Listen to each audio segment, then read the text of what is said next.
Pessoal, pois bem, então, bom dia, Ana. Vamos aqui para uma revisão e na aula de hoje nós vamos trabalhar com Primeira Guerra, com Revolução Russa, com... eu vou chegar, era para te mandar a revisão. Pode me mandar até amanhã a revisão, tá bom? E aí, mesmo a gente fazendo a mesma hoje. Vamos lá para o seguinte, vamos para um compartilhamento de tela, que aí fica mais fácil para vocês visualizarem. Aqui, compartilhar, blá, blá, blá. Bom, gente, olha, que nem eu mesmo falei, coisa que relacionadas a conteúdos que nós estudamos e coisas relacionadas a conteúdos que nós não estudamos ainda. E aí a gente começa a questão 1, que eu vou pedir a Ana Júlia para ler para nós. Ana, você lê a questão 1 toda aí para nós, fazendo favor? A gente vai fazendo, marcando e comentando, tá bom? Questão 1. Qual das alternativas abaixo apresenta uma das principais causas da Primeira Guerra Mundial? Pode ler as alternativas também? Letra A. A influência dos Estados Unidos na política econômica europeia no início do século XX. O descontentamento da Itália e Alemanha com a divisão de territórios na África e Ásia no processo de neocolonialismo, século XIX. Letra C. A união política, econômica e militar entre a Alemanha e Grã-Bretanha. E letra D. O processo de globalização econômica e a formação da União Europeia no final do século XIX. Então, pessoal, olha só. Vamos aqui para a questão e a alternativa que melhor corresponde à questão é a letra B.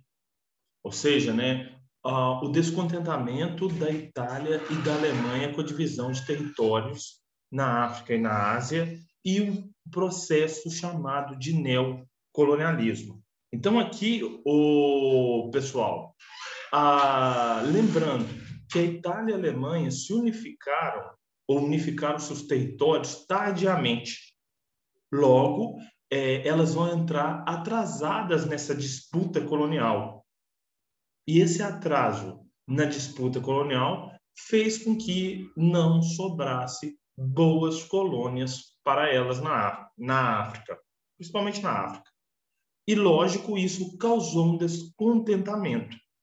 Sendo assim, a questão que corresponde vamos dizer, a alternativa que corresponde à questão é a letra B. Lembrando de outros antecedentes, né, como a chamada paz armada, a política de alianças militares, o desenvolvimento tecnológico vivenciado pelo mundo e principalmente pela Europa no final do século XIX e início do século XX. Então, todos esses fatores foram condicionantes que levaram à guerra.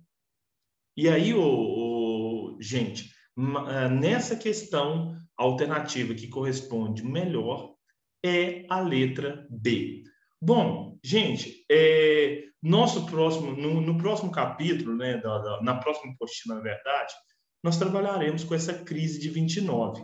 Mas é bom a gente ver alguma coisa dela, porque ela está relacionada com a Revolução Russa, ela está relacionada com a Primeira Guerra Mundial. Então, ela é fruto dessa política praticada, política econômica, política social, praticada durante a Primeira Guerra e tudo mais. E posteriormente também. Ana Júlia, se você estiver aí, tem como você ler a 2 para nós, fazendo favor? Uhum. No fim da década de 20, anos de prosperidade, uma grave crise econômica, conhecida como a Grande Depressão, começou nos Estados Unidos e atingiu os países capitalistas. J.K. Galbraith, economista norte-americano, afirma que, à medida que o tempo passava, tornava-se evidente que aquela prosperidade não duraria. Dentro dela estavam contidas as sementes de sua própria destruição, dias de boom e de desastre. Eu acho que é só isso, né, Flávio?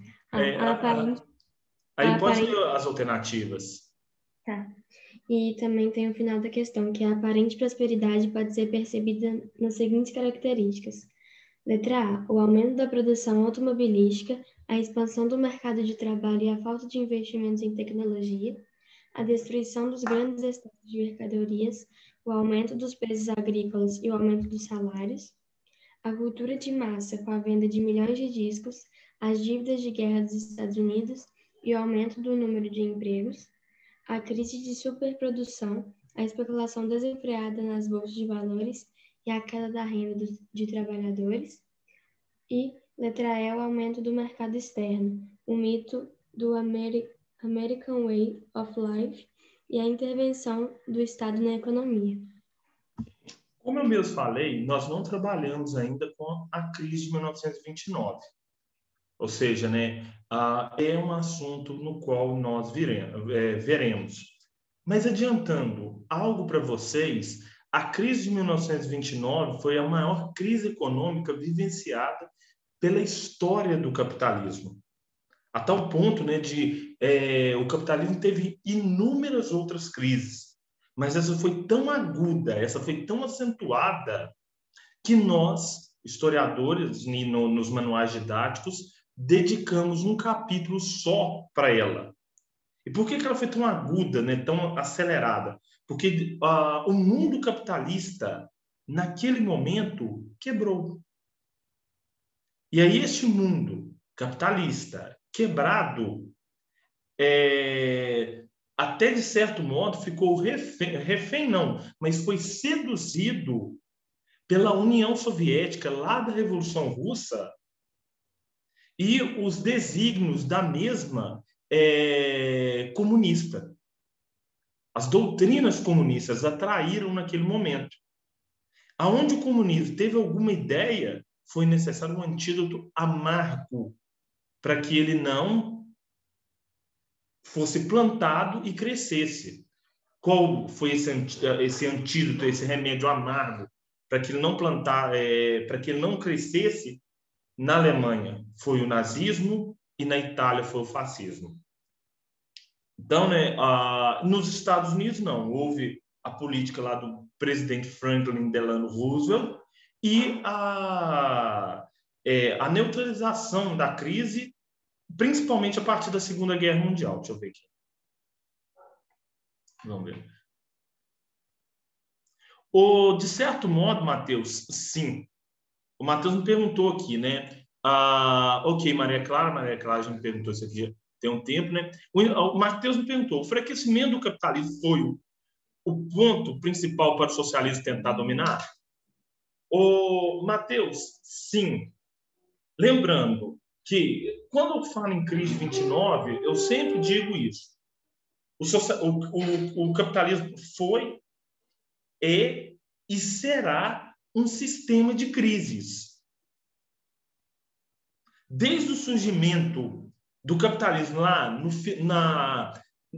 no interior dos feudos, ele teve ali suas crises, passando por crises no século XVI, XVII, XVIII, XIX, XX e XXI. Essa pandemia traz uma crise do capitalismo. Eu fiquei com dúvida, não. Ok, posso sim, Eduardo. E aqui, gente, esse sistema, mas que nem eu falei, o capitalismo vai durar para sempre? Provavelmente não. Ele vai ser substituído pelo socialismo? Provavelmente não também. Então, lembrando, nós vivemos dentro de uma sociedade capitalista, né, o mercado, lucro e outras coisas mais, como isso fosse natural, inerente ao homem. E não é. Você já viu em história o sistema escravista, o sistema feudal, vem o sistema capitalista, e uma hora ele vai acabar. Eu tinha um professor que dizia, né, no tempo lá da universidade, que ele acreditava que o capitalismo ia até onde existissem recursos naturais. O capitalismo seria esgotado, digamos assim, no esgotamento dos recursos naturais. E a crise de 29 foi, sem dúvida, a pior crise da história do capitalismo. Causada pelo quê? Ela começa nos Estados Unidos e atinge o mundo inteiro. E os 3 principais fatores que levaram a isso estão presentes aqui na letra D. A crise de superprodução, a especulação desenfreada nas bolsas de valores e a queda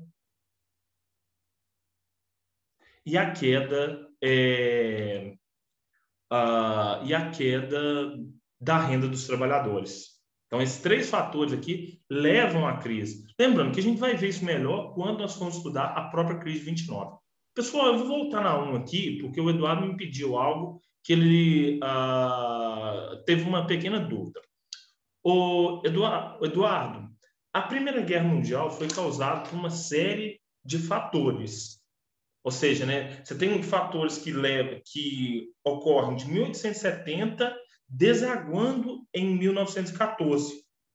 Um desses fatores foi o descontentamento da Itália e da Alemanha com a divisão de colônias na África. A Itália e a Alemanha haviam se unificado. Ano passado, vocês devem ter visto isso com a Maiara.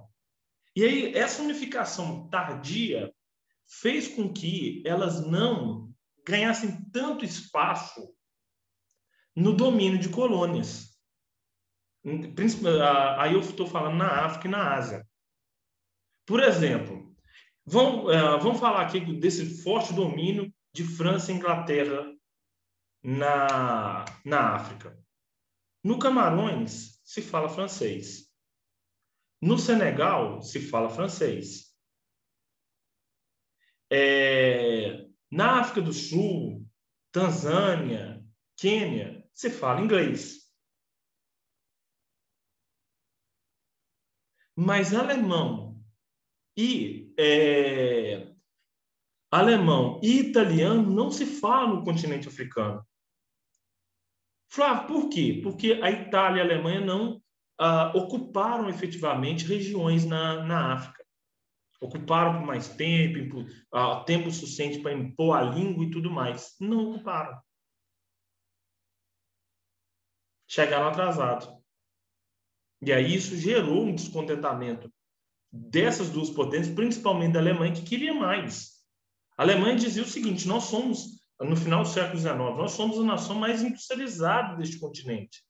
Então, nós precisamos de mais mercados. E aí, a Primeira Guerra estoura com a Alemanha desejando o que é hoje o Marrocos e outras possessões que pertencem que pertenciam à França e à Inglaterra. Tá bom? Então, vamos continuar aqui, pessoal, na questão 3. A questão 3, de certo modo, complementa a 1 aqui. Ana, se você puder ler para nós, por favor. A primeira metade do século XX foi marcada por conflitos e processos que a inscreveram como um dos mais violentos períodos da história humana.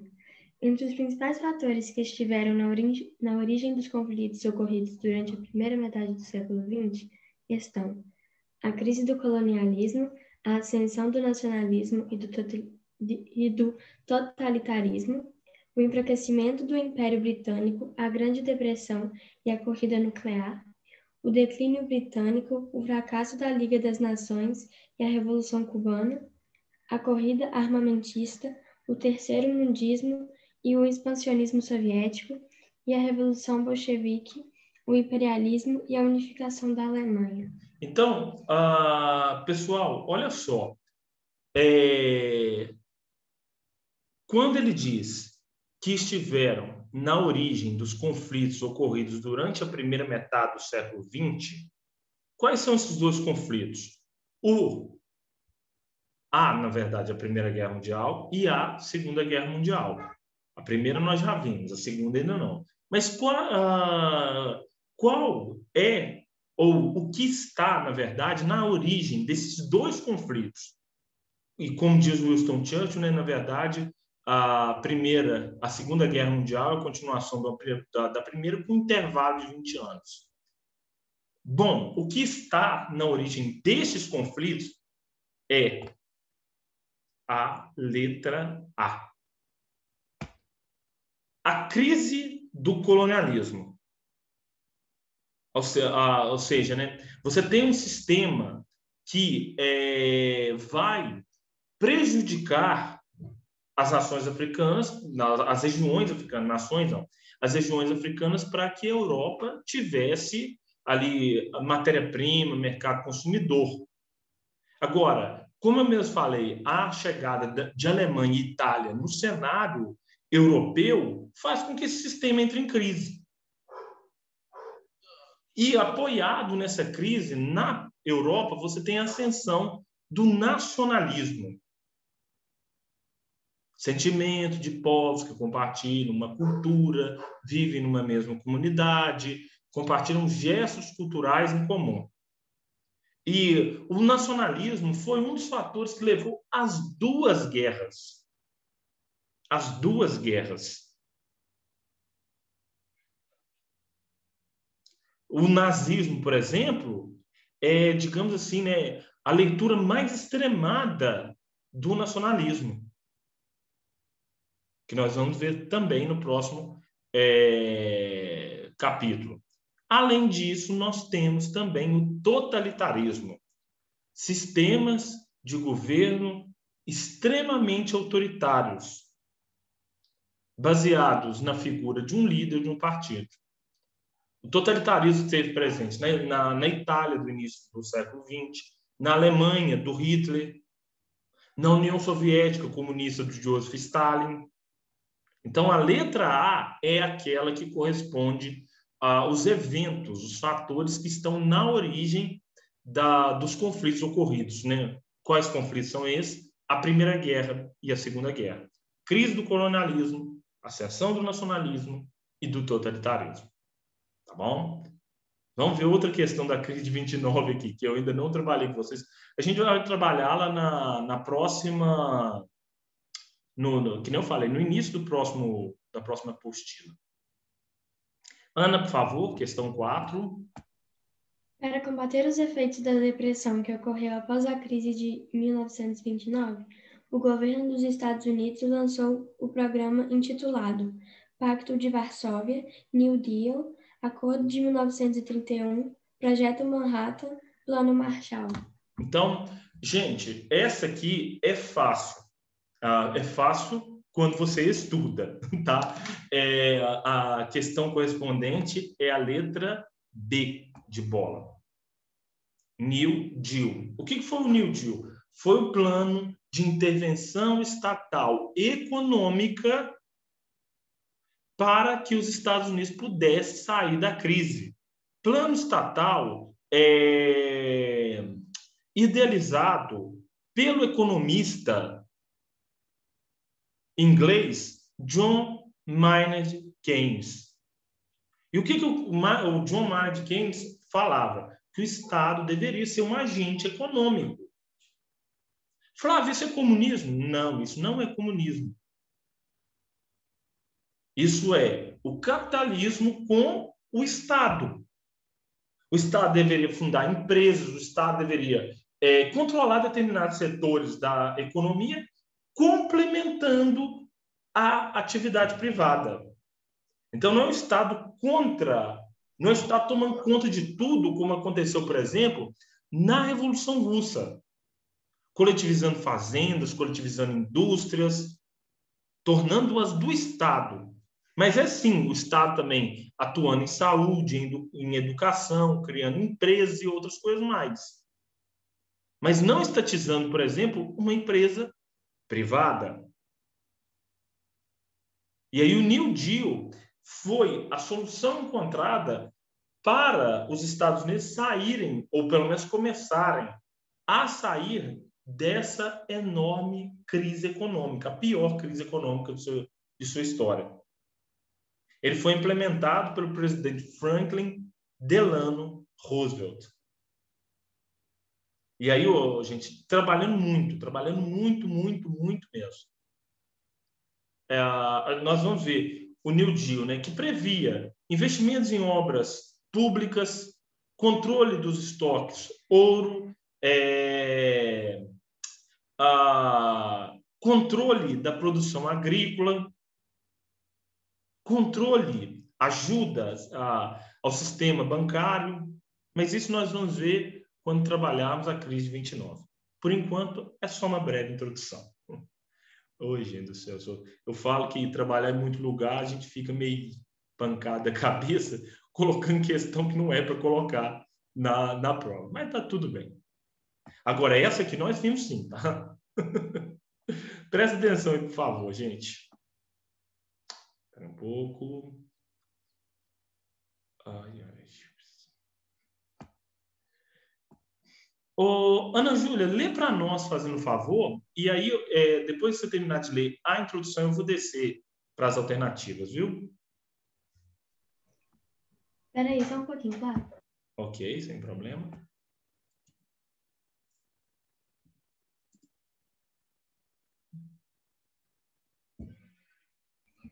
Sem problema. A República Velha, no Brasil, teve a chamada Política dos Governadores. Não, deixa eu começar de novo. A República Velha, no Brasil, teve na chamada Política dos Governadores um dos seus elementos mais caracterizadores. O objetivo dessa política era fortalecer o poder central diante do fortalecimento das oligarquias estaduais, dissolver as oligarquias rurais, concentrando o poder nos governadores estaduais, promover o fortalecimento da Federação do Brasil, dividindo o poder entre estados fortes e fracos no país, enfraquecer as alianças oligárquicas estaduais que comprometessem nas eleições a sucessão presidencial, harmonizar os interesses dos estados mais ricos, ao mesmo tempo em que favorecia os objetivos do poder central em relação à política nacional. Pessoal, olha só, vamos lá para a resposta da questão. Antes, o Matheus me perguntou, né, se o New Deal seria temporário ou permanente. Ele foi permanente. E o curioso, não somente no capitalismo dos Estados Unidos, mas no capitalismo do mundo, inclusive no Brasil.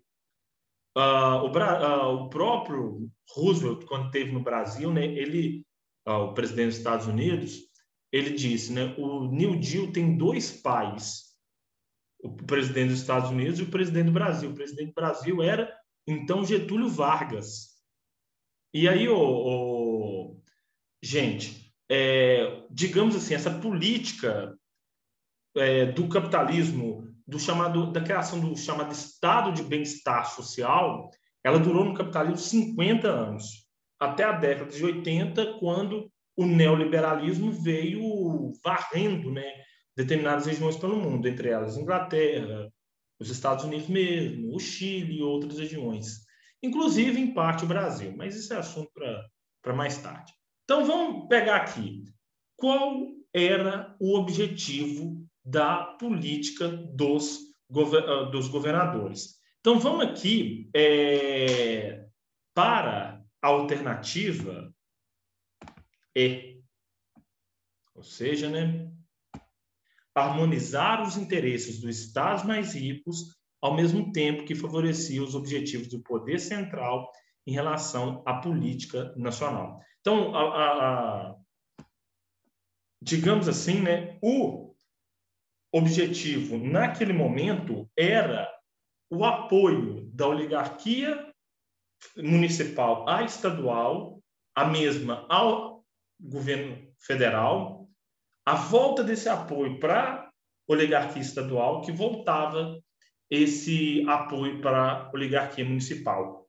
Então, os poderes aqui se harmonizavam, principalmente, como a Ana leu para nós, os interesses dos estados mais ricos, ao mesmo tempo que favorecia os objetivos de uma política nacional. Uma política nacional carcomida, né, corroída, mas que funcionou até a crise de 1929.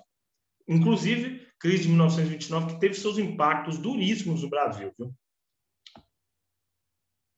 Bom, vamos lá. Questão 6. Ana, por favor. Sobre o fim da Primeira Guerra Mundial, é correto afirmar que Os países da Tríplice Aliança venceram o conflito e retomaram o controle de diversos territórios na Europa, Ásia e África. Embora derrotados, Alemanha e Império Austro-Húngaro não sofreram punições e restrições militares. Os países da Tríplice Aliança saíram derrotados e foram forçados a assinarem o Tratado de Versalhes, que impôs severas punições e restrições aos derrotados, mas principalmente à Alemanha. Com a derrota na Primeira Guerra Mundial, os países da Tríplice Entente, principalmente Rússia e Grã-Bretanha, sofreram com uma forte crise econômica nas 3 décadas seguintes, e com o fim da Primeira Guerra Mundial, os 14 pontos de Wilson foram totalmente respeitados, o que fez imperar a paz no continente europeu após a década de 1920. Pessoal, essa aqui é a letra C de casa. Lembrando, Tríplice Aliança, inicialmente formada por Itália, Alemanha e Áustria. Aí a Itália muda de lado em 1915 e quem sai derrotado, principalmente, foram os austríacos e os alemães. E as punições foram extremamente severas. Qual foi? Tá, desculpa, Mariana. Bem lembrado, viu? A resposta das 5 é a letra E. Harmonizar os interesses dos estados mais ricos ao mesmo tempo em que favorecia os objetivos do poder central em relação à política nacional. Bom, então aqui, pessoal, e na questão 6 é a letra C. Os países da Tríplice Aliança saíram derrotados e foram forçados a assinarem o Tratado de Versalhes, que impôs severas punições e restrições dos derrotados, principalmente a Alemanha. Então, foi um ato de vingança contra os alemães. Foi um ato em que a Entente virou para a Alemanha e falou: nós vamos te colocar toda a culpa da guerra. E sendo que a culpa pelo confronto foi igual de todo mundo. No período da paz armada, Alemanha, França, Itália, Rússia, Inglaterra aumentaram vertiginosamente os seus gastos militares, se preparando para o conflito. Entretanto, como quem perde paga a conta, culpou-se a Alemanha e colocou-se naquele momento uma dívida quase que impagável. Lembra que eu falei com vocês, que a dívida da Primeira Guerra Mundial só terminou de ser paga em 2010, por parte da Alemanha. E aí, gente, não era o objetivo de reorganizar o mundo pós-Primeira Guerra. O objetivo, de certo modo, era que virar para a Alemanha e dar um castigo exemplar à mesma.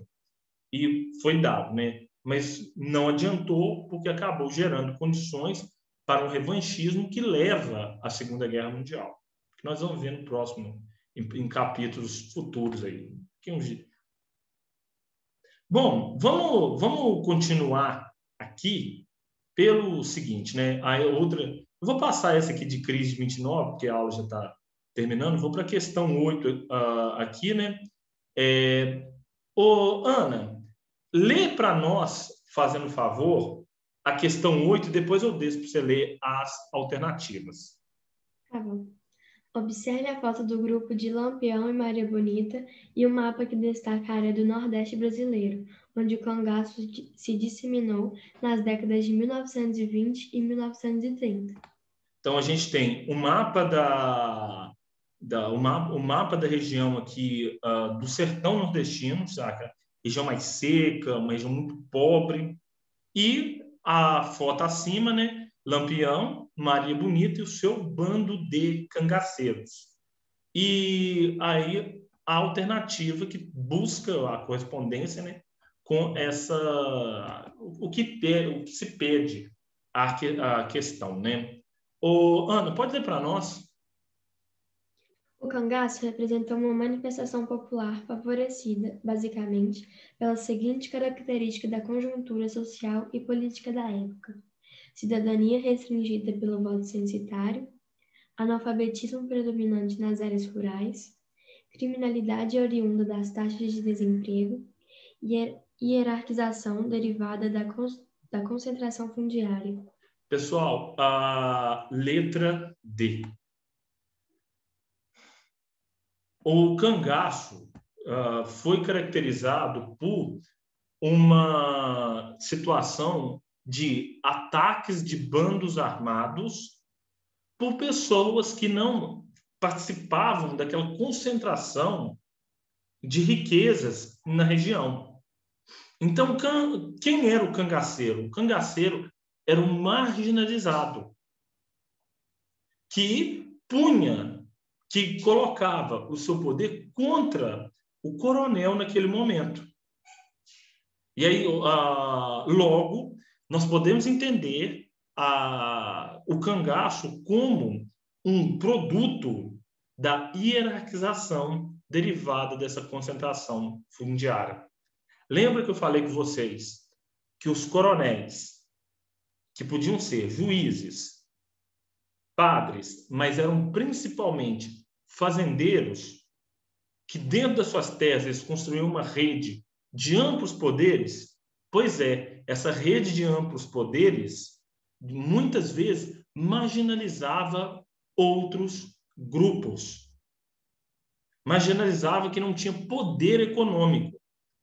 E aí o cangaço, né, era uma forma de uma resistência bandida, mas uma resistência a essa desigualdade vivenciada pelo sertanejo.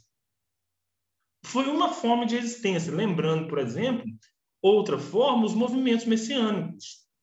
O movimento de Canudos também ocorre nessa região aqui, na região do semiárido nordestino. Canudos tem uma áurea messiânica, mas ele é mais social. O movimento mais pesado mesmo do Brasil aqui, que nós podemos considerar movimento messiânico raiz, aqui que tem uma áurea religiosa, uma figura religiosa de comando, é o movimento contestado. Esse sim, esse é messiânico raiz, acreditava-se na volta de um líder sagrado e blá blá blá. Esse Canudos tem ali as suas questões religiosas envolvidas, mas não se acreditava numa áurea mística, sagrada do seu líder. Bom, continuando aqui, aí outra questão sobre crise de 29, haja questão sobre crise de 29, né? É bom que vocês vão entrar sabendo algumas coisas sobre a crise de 29 quando nós trabalharmos no futuro. E aí eu vou pedir mais uma vez a Ana Júlia para ler para nós. Ana, por favor. Flávio, é para ler a questão 9 mesmo ou a 10? Não, pode ser a questão 9. Dá tempo para as duas. Tá bom. Qual das alternativas abaixo não está relacionado com o plano elaborado pelo presidente Roosevelt para combater a crise e retomar o crescimento da economia nos Estados Unidos? Empréstimos a juros baixos para o Japão, China, Brasil e todos os países da Europa, controle de preços de produtos, controle da produção, estoques de produtos das empresas, investimento em infraestrutura, obras públicas, ou empréstimos a países subdesenvolvidos. Então, gente, olha só. Em primeiro lugar, não está relacionado ao New Deal. Foi uma questão que eu fiz errada, porque nós temos duas alternativas aqui. Empréstimos a juros baixos. Isso aqui não está relacionado à política do New Deal, pois os Estados Unidos não tinham dinheiro nem recursos para se sustentarem. O que dirá sustentarem outras regiões, emprestar dinheiro para outras regiões. E a letra E, que também é parecida, também está correta. Então, o controle de preço de produtos, num primeiro momento, aí o Matheus perguntou, Flávio, por quanto tempo o New Deal foi praticado? Por 50 anos. Mas o controle de preço de produtos, Matheus, só inicialmente. Depois que a produção foi regulada, o Roosevelt soltou o mercado, falou assim, não, aqui vocês podem trabalhar livre, agora que a gente tem a oferta, a demanda e a procura controlados, eu não vou mexer mais nisso, eu não mexo mais não. Outro ponto aqui, controle da produção estoques de produtos das empresas, também ele controlou quando estava desregulado. Regulou e falou assim, não, agora eu não mexo mais com isso não. E o terceiro ponto, investimentos em infraestrutura. Então, abertura de estradas, construção de prédios públicos, construção de praças, para gerar emprego imediato, o Roosevelt fez muito. Então, na verdade, as duas erradas, a letra A e a letra E, não estão correspondidas à situação aqui, né? Ana, lê a última aqui para nós, fazendo um favor. Nós, marinheiros, cidadãos brasileiros e republicanos, mandamos esta honrada mensagem para que Vossa Excelência faça aos marinheiros brasileiros possuirmos os direitos sagrados que as leis da República nos facilitam. Tem Vossa Excelência 12 horas para mandar-nos a resposta satisfatória, sob pena de ver a pátria aniquilada. Os participantes da revolta da Chibata exigiam direitos de cidadania garantidos pela Constituição da época. As limitações ao pleno exercício desses direitos na Primeira República foram causadas pela permanência de Então, deixa eu descendo aqui. Pode ler, Ana. Hierarquias sociais herdadas do escravismo, privilégios econômicos mantidos pelo exército, dissidências políticas relacionadas ao federalismo ou preconceitos étnicos justificados pelas teorias científicas. Pessoal, essa questão aqui é a letra A. Por que a letra A? A Marinha era, na Marinha até aquele momento era presente uma enorme quantidade de negros. E muitas práticas da Marinha remontavam à escravidão. Uma delas, chibatar insurgentes, pessoas que se revoltavam por algum motivo. E aí, contra esses castigos físicos é que os revoltosos da revolta da Chibata se colocam. Por isso que na Marinha, até aquele momento, ainda existiam hierarquias sociais herdadas do escravismo. Tá bom? Então, vamos interromper o compartilhamento. Amanhã tem mais exercícios, viu, pessoal? Vou até corrigir a prova agora. Bem curioso, né? Vamos para uma chamada aqui. Ademar.